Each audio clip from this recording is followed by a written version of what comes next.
জিসান ওর সামনে যাও, তাকে ইমপ্রেস করার চেষ্টা করো যে কোনো বাহানায় এবং ডিটেইলস বের করে নিয়ে আসো। বিসমিল্লাহ।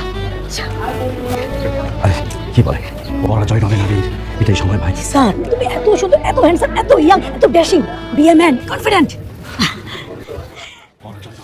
তুমি পারবে। কি হলো?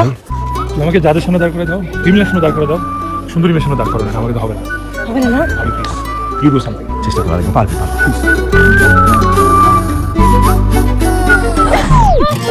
এই শুনে অ্যাক্টিং, এটা অ্যাক্টিং। ওই এখন অ্যাক্টিং এর সময় না। শুনে শুনে শুনে শুনে ঠিক আছে। উনি উনি আমার স্ত্রী। তাহলে যান পানি নিয়ে আসেন। যে পানি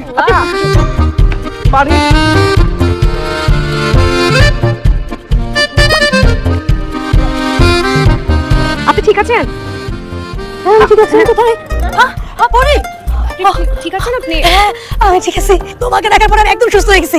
কাপুরি, তোমার নাম কি? পুষ্প। বাহ, কি সুন্দর নাম। তোমাদের বাসা কোথায়? ফুলতলা। ফুলতলা কোথায়? ফুলতলা আমাদের বাসার আশেপাশে কোনো হাসপাতাল নেই, আপনার এখন হাসপাতাল যাওয়া উচিত। না আসলে ফুলতলা অনেক বড় ফুলতলা জায়গা। হলুদ মসজিদের পাশে আমাদের বাসা। হ্যাঁ, রাকিব হোসেনের নাম বললেই যে কেউ চিনবে, আমার বাবা অনেক ফেমাস। ঠিক আছে, আমি আসবো কিন্তু। হ্যাঁ ঠিক আছে আন্টি। এই আমাকে আপু বলো, আন্টি না।